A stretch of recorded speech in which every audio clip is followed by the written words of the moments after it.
आशीर्वाद देत असतात आणि पितॄंच्या आशीर्वादानेच आपली नौका पुढे चलत असते। आतापर्यंत तो कोणी असो, कोणी असो, कोणी हिंदी भाषेत असो, कोणी मराठी भाषेत, माँ की दुआ, बुजुर्गांची दुआ, आईवडिलांचा आशीर्वाद, कारण या आशीर्वादावरच आपण चालत असतो। तुम्हाला एक सांगू का, देव आशीर्वाद देत नाही, संत आशीर्वाद देत नाहीत। हे दोन लोक कोणाला आशीर्वाद देतात? ज्याला आईवडिलांचे आशीर्वाद आहेत त्याला हे दोन लोक आशीर्वाद देत असतात। ज्याला आईवडिलांचे आशीर्वाद नाही त्यांना देव आणि संत कधी आशीर्वाद देत नसतात। इतकं लक्षात ठेवा। सगळ्यात मोठा आशीर्वाद आपल्या आईवडिलांचा घेतला पाहिजे।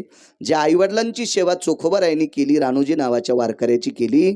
महाराज आपल्या सासऱ्याची कंबर सुनानं धुतली। वेगात सांगतो, सासऱ्याची कंबर सुनानं न लाजता धुतली।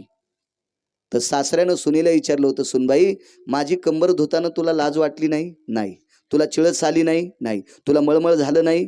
तुला घाण वाटली नाही? नाही।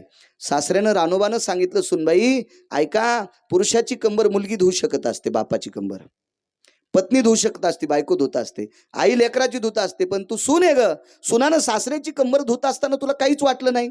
वाक्य कसं वापरले? मामाश्री तुमची कंबर धुताना मला लाज वाटली नाही, शंका वाटली नाही, मळमळ झालं नाही, काहीच नाही। मला एकच वाटलं, तुमची कंबर धुताना मी तुम्हाला बाप समजिलं। ज्या सुनेनं सासऱ्याला बाप समजिलं त्या सुनेसाठी पंढरपुरातल्या मालकानं 27 दिवस लुगडं नेसलं। चोखोबाची बहीण झाला सारंगधर आणि वहिनी उघडा दार हाका मारी। घरातल्या लोकांची सेवा करणाऱ्यासाठी पंढरपुरातला मालक कोण्याही स्तराचं काम करतो। अशा अवस्थेनं गोड असा आशीर्वाद अण्णांनी स्वर्गातून आपल्या या हयातीतल्या कुटुंबांना द्यावा अशी भगवंताच्या चरणी प्रार्थना करतो।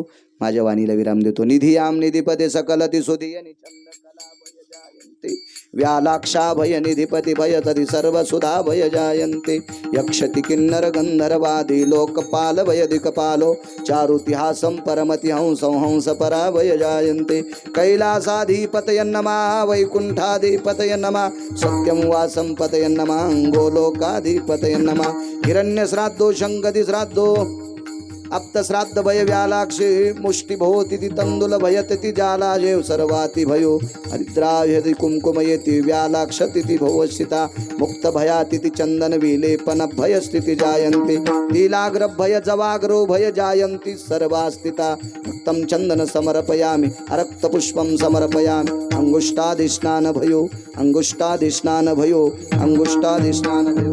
नमः पार्वते पते हर हर हर हर हर महादेव। विठोबा रखुमाई।